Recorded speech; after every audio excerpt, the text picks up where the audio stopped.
Bienvenidas y bienvenidos a un capítulo más de Harto Ruido, el podcast de Ruido. Y bueno, seguimos en este proceso de campaña electoral rumbo a la elección judicial extraordinaria que se avecina tanto federal a nivel local. Y bueno, pues en nuestro capítulo número 51 se encuentra Alejandro Moguel, quien nos va a platicar sobre su proyecto, sobre sus propuestas, sobre su trayectoria. Quédese con nosotros, seguimos haciendo Harto Ruido.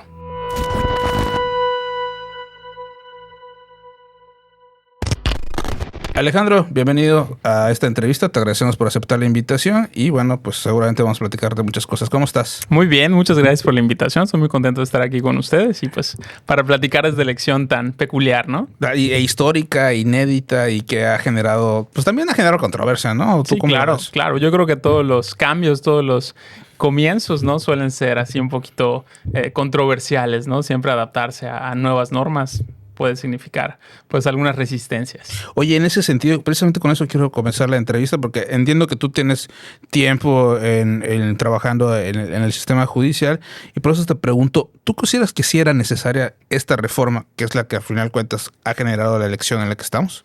Yo creo que sí era necesaria. Mira, si sales a la calle y le preguntas a cualquier persona, te va a decir que no está de acuerdo con el sistema de justicia, que no sabe quiénes son los jueces, que no sabe qué es un juzgado, qué es un tribunal, qué es un ministro, ¿no? Entonces, yo creo que esta reforma ha sido una oportunidad para aperturar el Poder Judicial y acercarlo un poco más a la gente. Ahora vemos a jueces, magistrados, ministros que ya están hablándole a la ciudadanía de su trabajo diario, de qué es una sentencia, de qué es lo que hacen todos los días en los tribunales. Entonces yo creo que ese ha sido el impacto principal de la reforma, sacudir un poco la institución judicial y hacerla un poco más cercana a la gente. En ese sentido, cuando tú escuchaste por primera vez la reforma judicial, cuando se empezó a hablar en las mañaneras, en la prensa nacional y demás, ¿tú qué pensabas en este momento? ¿Lo viste como una oportunidad o sí también tuviste cierta resistencia? Pues mira, lo veía como algo un poco extraño porque no estábamos acostumbrados a ese sistema. No sabía exactamente cómo se iban a sentar las normas. Al final, pues era, pues sí, el proyecto, la idea general, pero no se había regulado, ¿no? No se habían establecido las bases sobre las cuales pues iba a sentar todo este nuevo sistema de justicia. Entonces sí, de primer momento me pareció un poco sorprendente, ¿no? Que hubiera este cambio después de tantos años de llevar otro esquema sobre todo de elección de jueces, magistrados y ministros. ¿Y hubo algo que te haya motivado para decir, bueno, sí, le voy a meter? Yo creo que quiero ser candidato, quiero irme a otra posición. ¿Hubo algo que tú hayas dicho, bueno, por esto sí vale la pena participar? Bueno, yo creo que, como te decía, es una oportunidad histórica para pues poder crear entre todas las personas un nuevo poder judicial que sea más humano y más cercano a la gente, ¿no? Y también parte de la reforma permite esa apertura no solo para elegir, sino también para participar. Antes de este esquema que tenemos ahora judicial, pues para llegar a un cargo como juez de distrito, magistrado de circuito, pues tendría que ser a través de un concurso interno, no se aperturaba a toda la población, ¿no? Entonces, este sistema dio esta oportunidad y pues digamos que actualmente soy juez laboral y pues la aspiración siguiente en la línea jurisdiccional es ser magistrado, que son, en términos muy generales, quienes revisan el trabajo de los jueces, ¿no? Oye, Alejandro, antes de pasar ahí, me gustaría preguntarte qué ha implicado para ti salir a la calle a pedir el voto. ¿Cómo ha sido esta dinámica? Me imagino que debe ser algo cansado, pero también debe tener algo que tú dices de satisfacción, ¿no? Sí, claro, como bien mencionas, es muy satisfactorio poder salir a platicar directamente con la gente, ¿no? Tener este contacto directo para explicarles pues la reforma, pero también la elección judicial, mis propuestas para el cargo de magistrado de circuito, un poco de mi experiencia jurisdiccional, lo que he hecho como juez, los avances que hemos logrado conseguir y también escuchar directamente sus necesidades, ¿no? ¿Qué te dice la gente? ¿Cuáles son las necesidades que tú has detectado? La mayoría de la gente lo que dice es que no sabe cómo va a ser esta elección, hay que explicársela, ¿no? Uh-huh. Que no sabe cómo va a votar. Piensan algunos que hay hasta partidos, ¿no? Y se les tiene que explicar que en esta elección no hay partidos, no hay intervención de instituciones, son los candidatos con sus números Y bueno, aquí no vamos a tachar como siempre logos o cuadritos. Aquí lo que hay que hacer es anotar el numerito del candidato que querramos apoyar y ponerlo en un recuadro superior, ¿no? Oye, ¿no es complicado así aprenderse los nombres de los candidatos o algo así? Tiene que ser toda una estrategia muy hábil para convencer a la gente, ¿no? Sí, es bastante complicado. Yo creo que la mayoría de los candidatos, por lo que he visto, están apostando un poquito más a comunicar su número y su color de boleta, que es como los van a identificar. Finalmente creo que sí sería un poco complejo que las personas aprendan los nombres de todos los candidatos para todos los cargos, pero yo creo que con el diferencial, que es el número, pues es un poco más sencillo decirle a la gente, bueno, me puedes encontrar, aunque no te aprendas completo mi nombre, pero me puedes encontrar en la boleta rosa con el número 17, ¿no? Oye, y bueno, ¿y la gente sí lo ha tomado bien? Verlos en la calle, verte a ti como candidato en la calle, ¿sí hay como interés de salir a votar? Mira, a mí me ha ido, la verdad es que muy bien con este tipo de ejercicios de acercarme en los tianguis, en los foros, en las reuniones que se han organizado con vecinos. La gente me ha recibido bien, no he sentido que haya algún tipo de resistencia o que me rechacen o que no me acepten el volante hasta este momento. Esperemos que así siga. Pero no he tenido ningún tipo de resistencia. Al contrario, creo que mucha gente está interesada en conocer qué es lo que va a pasar el 1 de junio, cómo va a ser la elección y, como te decía, tener un poquito más de información acerca de la manera de votar, sobre todo. Y sobre todo que la gente, pues, creo yo que vería positivo el hecho de si tú vas y le dices, oye, ¿sabes qué? Vamos a cambiar la manera en cómo se aplica el sistema judicial en este país, ¿no? Sobre todo en un país en donde la percepción de la injusticia y de la impunidad es muy grande, ¿no? Sí, claro. O sea, la gente, creo que uno de sus principales reclamos, sus principales necesidades es tener una cercanía con la institución judicial, que ya no se vea como pues esa institución lejana o superior, ¿no? A la que es muy difícil acceder, que si tengo un problema no sé ante quién acudir, si es un juez civil, familiar, mercantil, penal, ¿no?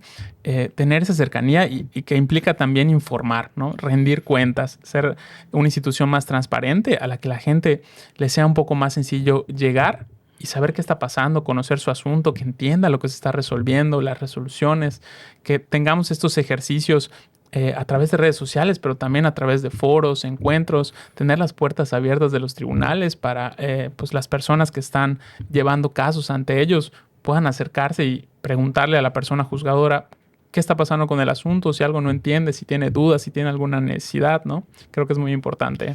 Oye, y a los detractores de la reforma, ¿qué les dices? A los que dicen que esto es una simulación. Y te lo pregunto porque tú también tuviste que pasar, bueno, como es algo federal, pues claro. No sé si hubo proceso de insaculación también ahí. ¿Cómo fue toda esta situación? Y para que le cuentes a nuestra audiencia. Y sobre todo, ¿qué le dirías a la gente que dice que esto es una simulación? Mira, yo creo que no es una simulación y te lo cuento desde mi experiencia. Cuando salieron las convocatorias de los 3 poderes, ejecutivo, legislativo y judicial, yo me inscribí a la convocatoria del Poder Ejecutivo y a la convocatoria del Poder Legislativo. Primero, el primer paso fue pues, meter unos documentos, registrarlos en una plataforma que se aperturó para tal efecto. Y venía pues ya la parte de evaluación de los comités de evaluación, que además son comités ciudadanos, no están formados, digamos, por instituciones oficiales, ¿no? Uh-huh. Entonces, pues vino toda esta parte de evaluación. Definieron los que consideraron los mejores perfiles y luego también vino una parte de entrevistas. Uh-huh. Las personas que consideraron que tenían cierta idoneidad, pues les hicieron entrevistas. Yo me entrevisté tanto con el comité del Poder Ejecutivo como con el comité del Poder Legislativo y las preguntas que me hicieron sí estaban relacionadas con la protección de derechos humanos, con la actividad jurisdiccional.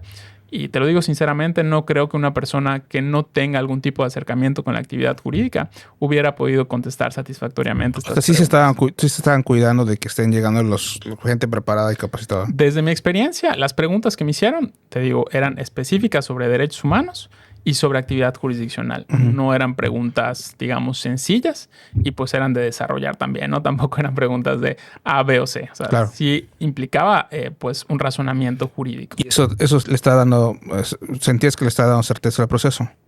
En mi caso, yo creo que así fue. Uh-huh. Sí tengo su opinión de que hubo ese filtro de evaluación, ¿no? Desde mi experiencia, te comento, así sucedió. Luego viene todavía la parte del proceso de insaculación.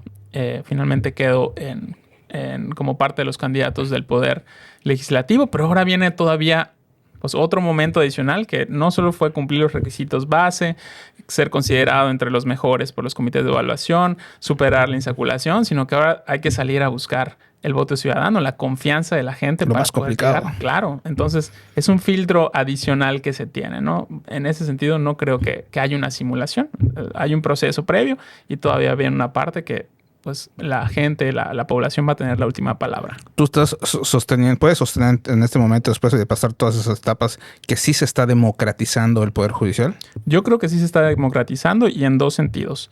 La gente tiene la apertura de participar para llegar a esos cargos, que antes no cualquier persona pudiera tener ese acceso si no estaba dentro de la institución judicial. Uh-huh. Que siendo claros, yo creo que hay mucha gente que tiene experiencia jurídica, incluso jurisdiccional, como litigantes, que no podía acceder porque no había estado inserta en la institución judicial. Claro. Ahora ya puede participar si cumple requisitos, si es considerada idónea y si tiene el respaldo ciudadano. Y el otro componente, pues es precisamente de que la gente puede decidir de los que son idóneos quién es el que va a llegar. Entonces, es un ejercicio democrático. Oye, Alejandro, y bueno, tu experiencia como juez en materia penal, ¿en qué ha consistido? Y te lo pregunto porque, bueno, va ligado con esta pregunta de los mejores perfiles, los mejores evaluados. Entonces, bueno, tú ya tienes experiencia como juez. Sí, tengo experiencia como juez laboral. Dije penal, ¿verdad? Sí, perdón, sí. Laboral, perdón. Tu experiencia como juez laboral, para que nos expliques sobre esto, ¿no? Sobre todo para que la gente pues conozca lo que tú has hecho. Claro. Mira, en 2019 hubo una reforma a la Ley Federal del Trabajo donde se modificó todo el esquema de impartición de justicia laboral. Antes las juntas de conciliación y arbitraje son las que tenían a su cargo pues la impartición de este tipo de justicia, ¿no? Y pues las juntas eran órganos que dependían de los poderes ejecutivos.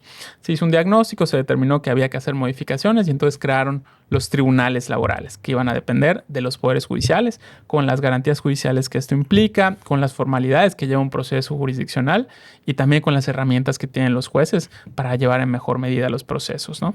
Entonces, aquí sucede que hubo un cambio, ¿no? Lo que te platicaba de que los concursos de carrera judicial eran internos. En materia laboral, constitucionalmente se estableció que esos concursos iban a ser abiertos, concursos públicos abiertos. Entonces, podía participar cualquier persona que cumpliera los requisitos de especialización y de experiencia en la materia, ¿no? Aquí participé junto con muchas otras personas que se inscribieron de nuestro estado y quedé en primer lugar después de un concurso que duró poco más de un año, ¿no? Donde hubo evaluaciones teóricas, prácticas, simulaciones de audiencias y también participaron ahí universidades públicas, privadas, colegios de abogados, poderes judiciales de otros estados vinieron a evaluar a candidatos, ¿no? Y resultó finalmente la selección. Y me toca ser, pues, además del primer juez laboral del estado, pues también me toca participar en la implementación de la reforma, ¿no? Somos el primer tribunal del Poder Judicial del estado que utiliza la firma electrónica para suscribir acuerdos, sentencias. También implementamos las notificaciones electrónicas que no se hacía en algún otro órgano del Poder Judicial del estado. Tenemos buzones electrónicos para hacer las notificaciones. Y bueno, pues nos toca también hacer los perfiles de puestos del personal, los manuales de organización y funcionamiento de los tribunales laborales y todo lo que implica este inicio de un nuevo sistema, ¿no? Órale, pues qué duro, ¿no? O sea, un proceso extenuante, largo y compitiendo con un montón de gente, ¿no? Sí, sí. Fue bien. Duró un poquito más de un año y pues salí en primer lugar de ese concurso. Oye, ¿y qué implica eso de pasar de un concurso abierto donde te hacen una evaluación muy difícil, ahora pasar a campaña, ¿no? Yo creo que es otro esquema, lo que te platicaba hace un momento, ¿no? Te lo digo, pues, habiendo llegado al cargo que tengo hoy de juez laboral de un concurso, yo creo que es otro esquema que igualmente puede ser válido. Tenemos que hay un cumplimiento de requisitos básicos que se han establecido en la Constitución, ¿sí? Después viene un proceso de evaluación, de alguna manera ciudadana, porque los comités de evaluación están compuestos por personas que se consideran idóneas para tener este tipo de ejercicios de evaluación. Luego todavía viene una etapa de entrevistas donde se puede conocer un poco más a profundidad a los candidatos. Viene la parte de la insaculación que de alguna manera evita o saca de la jugada cualquier tipo de injerencia o intervención porque es un componente pues hasta cierto punto de suerte, ¿no? Sí. Y finalmente todavía viene buscar el respaldo ciudadano. Entonces, Es Las dos maneras de poder obtener o llegar a estos cargos son válidas para ti, tanto el yo creo examen que son como válidas. como ahorita lo que estamos viendo con la reforma, Yo creo que son igualmente válidas, así es. ¿no? Ok, y la diferencia es de que ahora hay una cercanía mucho más fuerte con la gente. Porque ahora ya tú llegas y pides propuestas y te presentas y dile, mira, tengo este antecedente, tengo esta trayectoria, esta es mi chamba y ahora quiero hacer esto. Exactamente, que sepan un poco de quién soy como persona y también el trabajo jurisdiccional que se ha realizado, los logros que hemos podido alcanzar en la materia y pues el cargo para el que aspiro pues también es en materia laboral y administrativa, pero pues es un órgano como que te comentaba que de alguna manera revisa las sentencias definitivas que dictan los jueces laborales. Entonces es a donde quiero aspirar y llegar a decirle a la gente qué es lo que hemos logrado y qué es lo que queremos al momento de llegar a esta posición. Oye, Alejandro, para los que no estamos tan empapados con esta cuestión de los tribunales de circuito, tú vas por el de materia de trabajo y administrativa, pero para que le expliques a la gente qué es este tribunal de circuito. O sea, me dices que es el que revisa la chamba de los jueces, pero abúndanos un poquito más, porque de repente eso es, yo creo que parte de lo que la gente se queja, ¿no? De que no conocemos a dónde acudir, hasta ante qué instancia. Ajá, lo resuelvo ante un juez, pero también puedo impugnar, por decirlo de alguna manera, a otra Claro. instancia, ¿no? Entonces, para que nos cuentes qué es este tribunal de circuito. Bien, primero es un tribunal federal, ¿no? Forma parte del Poder Judicial de la Federación y es tribunal colegiado porque está integrado por 3 personas magistradas, ¿no? Las decisiones que toman estos tribunales colegiados de circuito son decisiones colegiadas, es decir, toman la decisión entre los 3 integrantes que pueden ser magistrados o magistradas, ¿no? Es colegiado de circuito porque el Poder Judicial Federal está dividido para establecer sus órganos en circuitos judiciales. Yucatán es el 14º circuito. Entonces, es el tribunal colegiado de circuito del circuito que corresponde a Yucatán, que es el 14º. Y en materia de trabajo y administrativa, pues es la especialidad que le corresponde a este tribunal. Así también hay tribunal en materia civil y administrativa, penal y administrativa, mixto, ¿no? Entonces, están divididos por especialidad. Y su trabajo principal es conocer de los amparos directos. ¿Qué es un amparo directo? Cuando un juez, en este caso laboral, dicta una sentencia definitiva, la parte que no está de acuerdo, ¿sí? Si condené y el patrón no está de acuerdo, o si absolví y el trabajador no está de acuerdo, pues puede promover un amparo directo y el que va a conocer de ese asunto y va a resolver, pues es el Tribunal Colegiado de Circuito en materias de trabajo y administrativa y va a revisar si esa sentencia es correcta, si está ajustada a derecho, claro, si no hubo violaciones procesales. Y la importancia que tiene es que puede incluso revocar esa sentencia o reponer todo el procedimiento. En materia de amparo indirecto, contratos de autoridad que no son sentencias, digamos, también tiene intervención el Tribunal Colegiado de Circuito, ¿sí? ¿Qué hace ahí? Cuando el juez de distrito que conoció el amparo indirecto dicta su sentencia de amparo, digamos que la parte que no está conforme también puede ir ante el Tribunal Colegiado y pedirle que revise la sentencia del juez de distrito. Entonces revisamos en los tribunales colegiados de circuito las sentencias tanto de los jueces ordinarios, los jueces de primera instancia o del fuero común, como aquellas sentencias de amparo de los jueces de distrito, ¿sí? Entonces, esa es la importancia que puede tener un tribunal colegiado de circuito. Oye, y para este proceso, este tribunal, las 3 personas magistradas ¿se van a renovar? No, en este caso, solo uno de los cargos está sujeto a elección para este 2025. ¿Y por qué? ¿Por qué solo uno? Porque para el momento de decidir quiénes iban a ser las candidaturas o los puestos que iban a ser sujetos de elección, se dividieron. Fue más o menos la mitad que quedó para 2025 y la otra mitad pasó a 2027 y fue a través del listado que pasó el Poder Judicial Federal al Congreso. Definieron que los números nones fueran los que fueran a elección en este 2025 y los pares quedaran para 2027. Oye, Alejandro, ya que tú tienes esta experiencia como juez en materia laboral, entonces, ¿cuáles son tus principales propuestas que estás dando a la gente? Porque, bueno, tú estás yendo por algo que tiene que ver con la misma materia, ¿no? O sea, claro, el tribunal del colegiado está ligado con la chamba que estás haciendo ahorita, ¿no? Entonces, ¿cuáles serían tus principales propuestas para la gente que va a enfrentar algún tipo de, pues, juicio o procedimiento legal que tiene que ver con la cuestión laboral y administrativa? Bien, te voy a hablar de las 3 principales propuestas. La primera es el tema de perspectiva de género. ¿Y esta propuesta en qué consiste?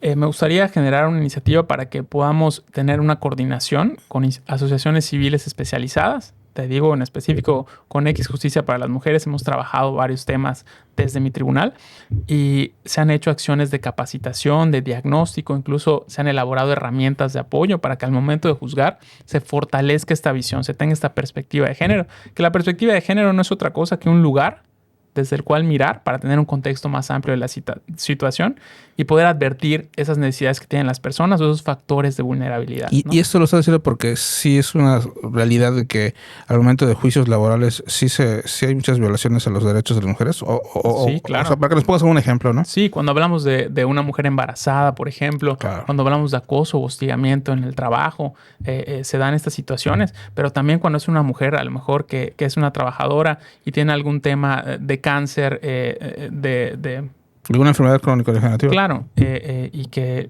por esa situación la quieren despedir porque ya representa para la empresa pues un obstáculo, ¿no? O la consideran como algo negativo. En estas situaciones hay que tener esa perspectiva de género al momento de juzgar. Oye, qué fuerte. O sea, ¿sí llegan muchos casos de esto?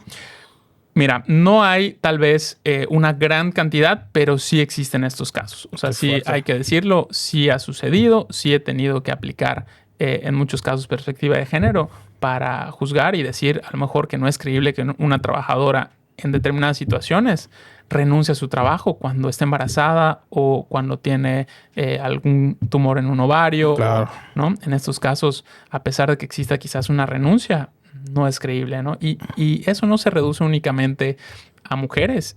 También podemos hablar de personas de la comunidad LGBT. Hay un caso también que me llegó a tocar de era un mesero, que el patrón, me dijo, no, es que él renunció, aquí está su renuncia, tiene su firma, tiene su huella, pero cuando veo el expediente y de las constancias y de las audiencias, pues el trabajador era una persona que vivía con VIH, que evidentemente necesitaba la seguridad social para tener el tratamiento médico, y además, como 3 días antes de la fecha de la renuncia, se había fracturado un brazo. Entonces, su contexto me decía que no era creíble que renunciara porque necesitaba el tratamiento médico y no estaba en condiciones de buscar otro trabajo. Evidentemente había una situación de discriminación. Por supuesto. Entonces, ahí aplicamos el principio de realidad, perspectiva. Dijimos, no es creíble que renuncie, a pesar de que existe este elemento formal, que es la renuncia. Tenemos que atender a la verdad, a la realidad.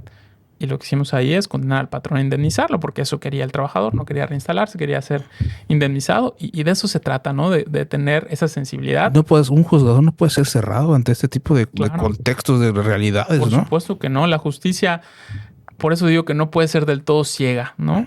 No podemos estar cegados a los factores de vulnerabilidad de las personas, ¿no? A estos contextos que nos dicen, oye, tienes que tener esto en cuenta al momento de tomar tu decisión porque las partes no están equilibradas, ¿no? Claro. Esta persona tiene estos factores que evidentemente lo dejan en una situación diferente a la del patrón, ¿no? Oye, ¿y qué tan importante puede de repente? Y te lo digo yo como periodista, a veces yo me imagino a veces que los abogados pueden ser demasiados cuadrados, ¿no? Que de repente esta perspectiva de derechos humanos se necesitan, se requieren, ¿no? Entonces es bueno que perfiles que le den la importancia que se necesita para abordar estos asuntos, ¿no? Sí, claro. Puede haber abogados que quizás tienen una formación un poquito más legalista o más formalista, ¿no? Pero las tendencias incluso internacionales en materia de derechos humanos, los principios, hay que tener en cuenta que al momento de juzgar no solo es tener en cuenta la disposición, sino los principios de un sistema como ese laboral, que parte de sus principios es ese, el principio de realidad, ¿no? Tener en cuenta, a pesar de todo, que lo que estamos buscando es conocer la verdad de lo que sucedió, la realidad, y tomar una decisión en consecuencia, ¿no? No, y eso le da tranquilidad de repente a la gente, ¿no? Al momento de interponer un juicio, cuando busca ese tipo de indemnizaciones o ser reincorporado en su trabajo, ¿no? Que se haga justicia, ¿no? La gente pues está buscando eso. Sí, claro, es que sobre todo cuando y te hablo del derecho del trabajo porque es del que estoy más empapado, ¿no? Pero sí hay que tener en cuenta que el derecho al trabajo es un derecho llave. Cuando una persona se queda sin trabajo, no es solo que se quedó sin trabajo, se quedó sin medios de subsistencia. Claro. A lo mejor ya no tiene el salario para comprar la comida de la semana. A lo mejor sus hijos pues ya no van a poder ir a la escuela porque quizás no tienen ni para el camión para mandar a sus hijos a la escuela. Acceso a la salud. No tienen acceso a la salud porque se quedaron sin la seguridad social. Ya no pueden ir a consultar, bueno, después de un tiempo que tienen ahí de plazo donde todavía les atienden, pero eventualmente se van a quedar sin ese servicio médico, ¿no? Derecho a la recreación tampoco, ya obviamente no van a poder salir a pasear si no tienen ni para comer. Entonces, es esa falta de trabajo por un despido injustificado, por ejemplo, tiene un impacto en todo el contexto de la persona, pero también en su familia, ¿no? Entonces, es muy importante tener esa sensibilidad al momento de tomar una decisión, porque tiene un impacto evidente y trascendental en la vida de las personas. Oye, Alejandro, y sobre todo que no demorarse en atender este tipo de casos, ¿no? Porque el día que pasa es día que no tienes ingreso. Y por eso se tienen que resolver de una manera pues, rápida, ¿no? Es correcto, hay que buscar ese impulso, que eso también implica que haya inversión en la impartición de justicia, que se creen los tribunales suficientes para que se puedan atender los casos de la población, atendiendo al número que tenemos de población en Yucatán, por ejemplo, que son pues 2,5 millones más o menos de habitantes. Pues se requiere tener un número suficiente de tribunales y de personal también para que puedan atender estos asuntos, ¿no? Oye, y regresando de lo que hablabas de eso, de las violencias que pueden sufrir las mujeres en sus centros laborales y sobre todo tener esta perspectiva para no revictimizarlas al momento de que se implemente el proceso o al momento de buscar la sentencia, ¿no? Claro, te imaginas que vienen de un contexto de violencia, ¿no? De un conflicto que se dio con algún miembro del personal también, claro, tal vez de la empresa, directivo. Y lo tienen que ver todavía en la audiencia. Uh-huh. Es encararse. Eso hay que evitarlo a toda costa, ¿no? Hay que buscar que no haya esa revictimización de la persona trabajadora. Te cuento algo que pudimos hacer y con recursos propios, ¿sabes? En el tribunal. Teníamos un caso con estas características que se hablaba de situaciones de acoso y de hostigamiento. Y vi que teníamos a un lado de la sala de audiencias una cabina que se creó originalmente para que el personal de informática supervisara la audiencia, ¿no? Uh-huh. Que viera que el micrófono esté grabando, si hay un problema con las computadoras, cualquier cosa que estuvieran al pendiente. Las cuestiones técnicas. Exactamente. Pero realmente esas funciones las pueden realizar vía remota desde otra oficina. Uh-huh. Y pues es una cabina que tiene un cristal que da hacia la sala de audiencias. Y dije, ¿por qué no adecuamos este espacio y que la persona trabajadora, si así lo desea, desde ahí pueda observar la audiencia, ¿no? Para no estar cercano a su agresor. Pero además pedí por internet una película reflejante, ¿no? Uh-huh. Y la pegamos en el cristal a manera de una especie de cámara de Gesell. Uh-huh. Y entonces la persona trabajadora pues pudo observar la audiencia, que llegara a declarar esta persona que le atribuía los actos de violencia, pero desde un espacio seguro en el que ella pues no estaba siendo tranquila. Vista. Claro, está un poquito más tranquila y decir, bueno, yo estoy viendo qué está pasando, pero no me puede ver a mí, no me puede dañar, nada, ¿no? Entonces, ese tipo de acciones que tienen incluso un componente de hasta de creatividad, ¿no? Uh-huh. Buscar la manera de que las cosas sucedan, a pesar de que a veces, también hay que decirlo, a veces en las instituciones judiciales no hay los suficientes recursos. Sí. Para hacer muchas cosas, ¿no? Pero con lo que tenemos creo que podemos optimizar y generar pues algunos cambios, aunque sean pequeños. ¿Y eso fue iniciativa tuya? Sí, fue iniciativa mía ante un caso con estas características en mi tribunal. No, y es lo que se necesita, ¿no? Porque he escuchado como periodista cada caso, sobre todo que tiene que ver con relaciones relacionadas con temas de violencia de género, que dices, ¿cómo es posible que este juez o esta jueza de control hizo esto en plena audiencia? No voy a ventilarlos aquí, pero sí es esta empatía también que tiene que tener un juzgador, ¿no? De que, a ver, este caso es sumamente grave y tenemos que ver las condiciones para no revictimizar. Sí, es correcto. Justo la frase que yo digo mucho en mis videos ahorita de campaña y todo es una justicia más humana y cercana. Y me refiero justo a eso. Tener esa sensibilidad para poder advertir, para poder saber cuáles son esas necesidades de la gente en el momento en que acude a solicitar que se imparta justicia, ¿no? Oye, Alejandro, y también la necesidad de sentencias con lectura fácil, ¿no? Porque a veces, y te digo que yo que trabajé en un tribunal, siempre es necesario que la gente pueda no tener ningún inconveniente al momento de que se emita la sentencia, entenderla, comprenderla, ¿no? Por supuesto. No se necesitan esos lenguajes rebuscados, técnicos. Claro, o sea, ¿para qué usar tantos legalismos o tecnicismos, no? Te cuento, cuando empezamos la operatividad del Tribunal Primero Laboral, uno de los primeros casos que resolví fue uno de designación de beneficiarios y beneficiarias de una trabajadora que había fallecido, ¿no? Y cuando ya voy a dictar la sentencia, veo que entre los involucrados, los que iban a ser beneficiarios, pues había niñas y niños que eran sus hijos, ¿no? Me parece que eran 3 niñas y niños. Y pues yo dije, a ver, ellos ni de chiste van a entender el expediente ni van a entender la sentencia, ¿no? Entonces, si se dicta tradicionalmente. Claro. Entonces ahí ya dije, no, pues vamos a hacer un formato de lectura fácil, explicándoles a ellos en una cuartilla, en 3 o 4 parrafitos, qué es lo que hicimos, qué es lo que investigamos, cómo definimos que ellos iban a ser beneficiarios y qué cantidad le está correspondiendo a cada uno de ellos, ¿no? Y así lo hicimos, generamos ese formato de sentencia y además de la sentencia tradicional, digamos que al final anexamos la sentencia en formato de lectura fácil para niñas, niños y adolescentes y se ha quedado como una práctica ya obligatoria en mi tribunal, que cada vez que hay involucrados niñas, niños o adolescentes, hay que agregar un formato de lectura fácil, ¿no? Eso no sucedía, al menos en materia laboral en nuestro estado. Las juntas de conciliación, cuando dictaban el laudo, porque antes no eran sentencias, pues no había laudo para niñas, niños y adolescentes. Y eso es parte del derecho de acceso a la justicia, ¿no? Si alguien no entiende lo que se está resolviendo y además involucra sus derechos, pues la justicia no le está sirviendo, no está siendo efectiva para ellos, ¿no?